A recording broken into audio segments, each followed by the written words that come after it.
जय जय माँ, जय जय माँ, जय जय माँ, जय जय माँ।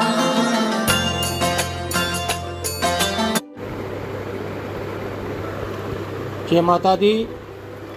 श्री दुर्गा सप्तशती शाक्त परंपरा का सर्वोपरि एवं रहस्यमय ग्रंथ है। शाक्त परंपरा यानी कि जो शक्ति के उपासक हैं, क्योंकि इसमें देवी की दिव्यता, संहारकता, युद्ध कौशल, दया, करुणा, ममता, मातृत्व आदि समस्त गुणों का सहज सजीव वर्णन है। इसलिए यह भगवती दुर्गा के शाब्दिक शरीर के रूप में भी विख्यात है। यह इतना अलौकिक और अद्वितीय है कि तोल में तराजू के पलड़े पर दूसरा कोई स्रोत आ ही नहीं सकता। स्तवनामापि सर्वेशा तथा सप्तशती स्तवा। स्वयं शिव भी भगवती से कहते हैं कि हे सुमुखी पार्वती, इस स्रोत से बढ़कर पवित्र तथा भौतिक एवं पारलौकिक सुख देने में समर्थ और कोई स्तुति ग्रंथ हो ही नहीं सकता। नेत परंतरम स्त्रोतम किचदस्ति वरावने भुक्ति मुक्ति प्रदम पुण्य पावना पावनी पावनम। यह सप्तशती मार्कंड पुराण का अंश है। उक्त पुराण के 81वें अध्याय से 94वें अध्याय तक में वर्णित देवी महात्म को विशिष्ट रूप देकर श्री दुर्गा सप्तशती नाम से प्रस्तुत किया गया है। असल में शाक्त मत के अनेक तंत्र ग्रंथ तो हैं ही।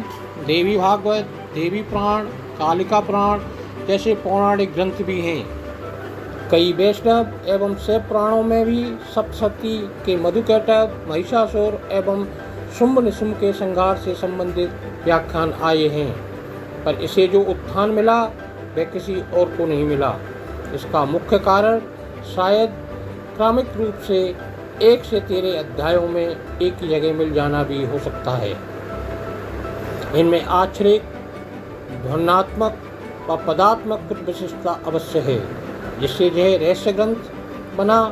तभी तो शक्ति के उपासक ने ही नहीं, वैष्णव जो विष्णु के उपासक हैं और शैव जो शिव के उपासक हैं, उन्होंने भी इसे भरपूर प्रतिष्ठा दिलाई है।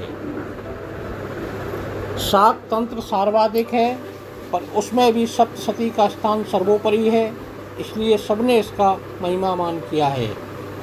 स्पष्ट है कि जिसका प्रचलन अधिक बढ़ेगा उसे प्रचार प्रसार तो मिलेगा ही, जीवन शक्ति भी मिलेगी। इसलिए यह अधिक विख्यात एवं प्रयोग सिद्ध रहा। तांत्रिकों ने इसमें गूढ़ तत्वों का अन्वेषण कर इसे कलेवर को भी नयापन दिया है। इसलिए केवल मार्कंड पुराण वाले भाग को आत्मा मानकर भी अंगपाठ के बिना उतना महत्व दिखाई नहीं देता, बल्कि यह बता देना भी आवश्यक है कि इसमें दोष और पाप दोनों होते हैं। इसलिए सशक्त, सिद्ध एवं सर्वोपयोगी कवच, अर्गला, कीलक तथा रात्रि सूक्त जोड़कर सप्तशती का पूर्वांग बनाया है। तो देवी सूक्त एवं तीनों रहस्य, प्रधानिक, वैकृतिक तथा मूर्ति को जोड़कर उत्तरांग बनाया है। हाँ, पूर्वांग पर अंगों की संख्या 8 होती है, पर दोनों सूक्त रात्रि एवं देवी सूक्त को छोड़ देने पर षडंग होता है। दोनों ही वेद हैं। आशय यह है कि षडंग पाठ करना भी दोष मुक्त है। इस तरह मार्कंड पुराण वाले भाग तो अंगी आत्मा रहा ही है, पर इन संकलनों के बाद सप्तशती सशरीर तथा सजीव हो गया। 12वें अध्याय में स्वयं माँ ने दिया बाधाओं से मुक्त होने का आशीष। श्री दुर्गा सप्तशती के 12वें अध्याय में तो भगवती ने स्वयं बताया है कि मधुकैटभ का संहार, महिषासुर का नाश एवं शुंभ निशुंभ के वध से संबंधित तीनों चरित्र वाली इस सप्तशती के पाठ से व्यक्ति दरिद्रता, शत्रु भय, चोर भय, आघात भय, ग्रहबाधा आदि व्याधि, ग्रह दोष, महामारी आदि से मुक्त हो जाता है। पुनः युद्ध में पराक्रम की वृद्धि करने वाला, निर्भय बनाने वाला, दुश्मनों के मार भगाने में सहयोगी एवं दुष्स्वप्न का नाशक भी है। उन्होंने इस परम समस्त कल्याणों का केंद्र कहकर इसके चिंतामणित्व का सार ही व्यक्त कर दिया। जगदम्बा का एक और विशेष कथन हमारे जीवन की समस्त समस्याओं के समाधान के लिए अद्भुत वरदान के रूप में है। वे बताती हैं कि उनकी पूजा के साथ सप्तशती का पाठ हर तरह की बाधाओं को दूर करने वाला एवं धन्य धान संतान प्रदान करने वाला है। उसका एक मंत्र सर्वबाधा विनिर्मुक्तो धन्य धान सुतान विते मनुष्यमत प्रसादेन भविष्यति न संशय। जब बाधाएं रहेंगी नहीं, जब धन्य धान से संपन्नता रहेगी तथा जब कुलरक्षक सुयोग संतान होगी तो जीवन को और क्या चाहिए। जो इतना पर भी संतोष ना करे वह तो लोभ में फंसता ही जाएगा, ना उसे खुशी कहीं मिलने वाली है, ना उसे कहीं शांति मिलने वाली है। खैर, हम जगदम्बा दुर्गा की लायक या नालायक कैसी भी संतान हो, वह कृपा बरसाएगी ही। इसलिए उनकी पूजा और इस महात्म का पाठ हमारे इस लोक और परलोक को धन्य करने वाला है। अमृत में पोषक तत्व है, इसलिए नवरात्राओं में तो पूजन कीर्तन सर्वाधिक मूल्यवान है ही। अन्य समय भी अष्टमी, नवमी व चतुर्दशी तिथियों में भी आराधना करके हर संकट से छुटकारा पाया जा सकता है।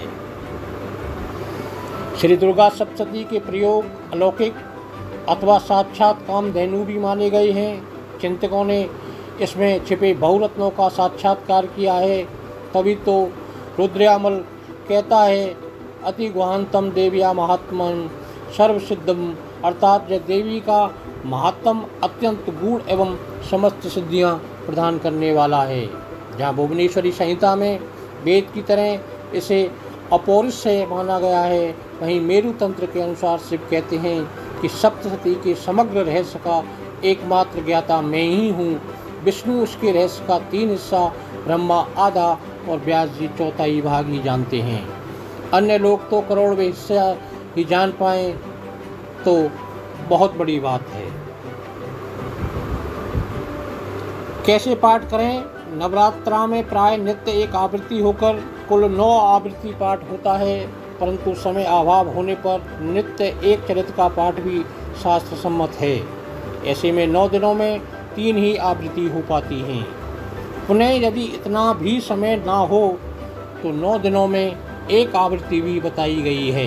एक आवृत्ति में प्रथम दिन पूर्वांग पाठ करना होता है, फिर द्वितीया से अष्टमी तक इन 7 दिनों में क्रम से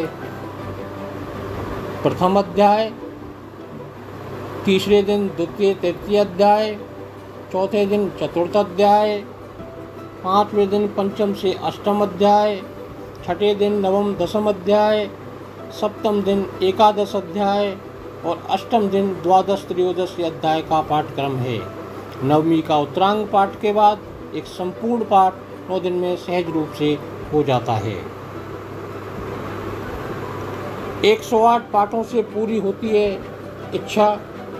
12 ही तंत्र में सप्तशती की पाठावृत्ति की संख्या के अनुसार विशेष फल बताए गए हैं।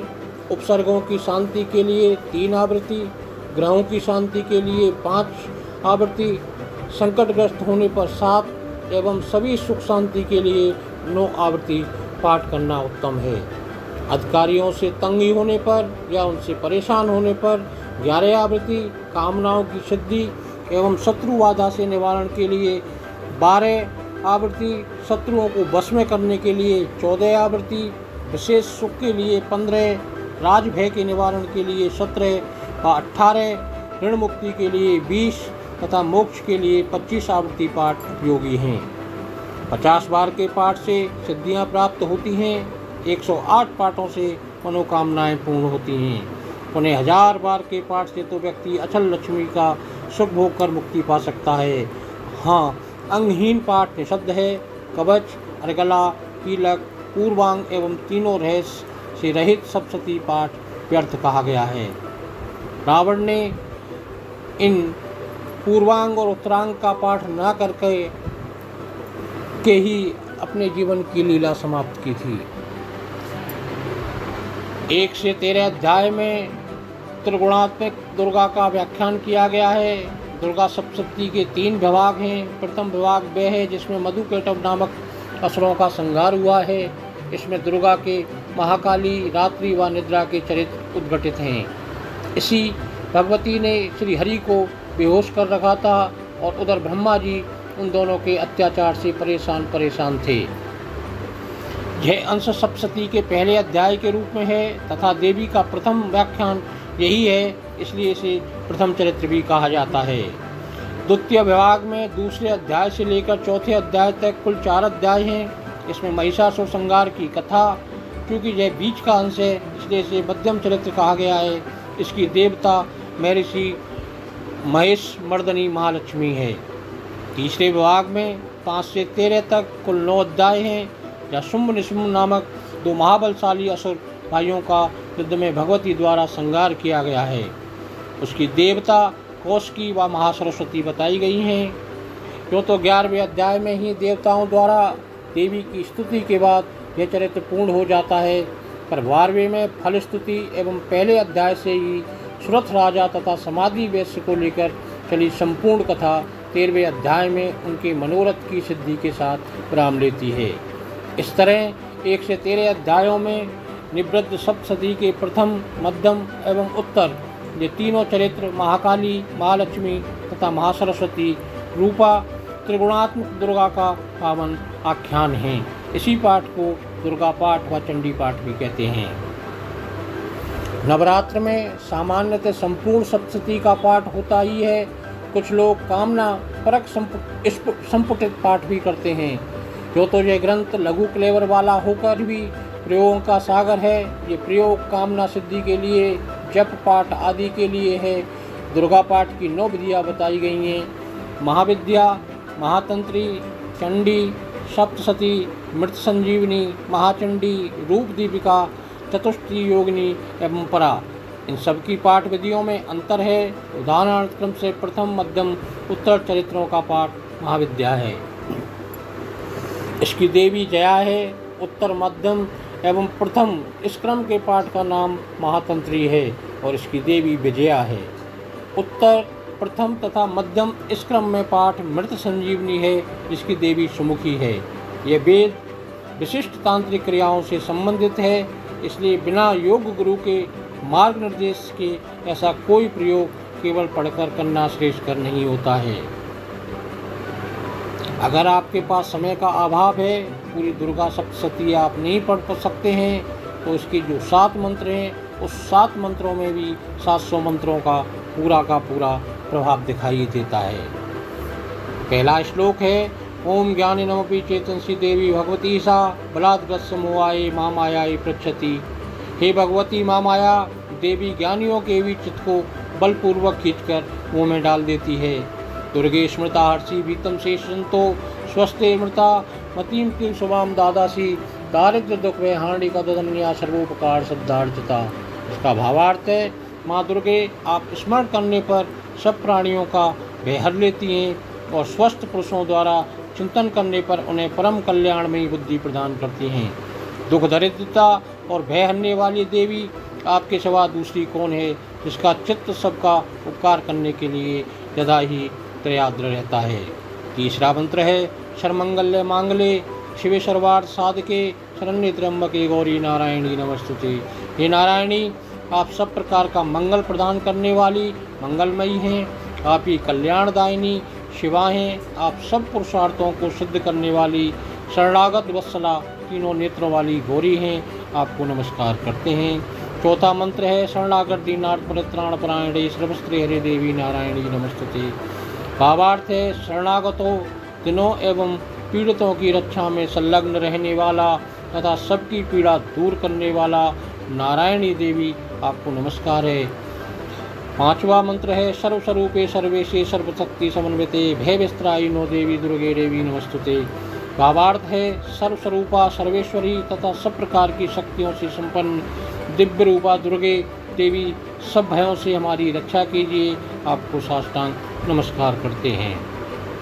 छठा मंत्र है, रोगान शेषान पनितृष्टा रुष्टा तु कामान सकलान भीष्टान त्वामाश्रिता नामना विपन्नाराणाम त्वामाश्रिता हास्यताम प्रियंती। इसका भावार्थ है, देवी आप प्रसन्न होने पर सब रोगों को नष्ट कर देती हैं और कुपित होने पर मनोवांछित सभी कामनाओं का नाश कर देती हैं। जो लोग आपकी शरण में हैं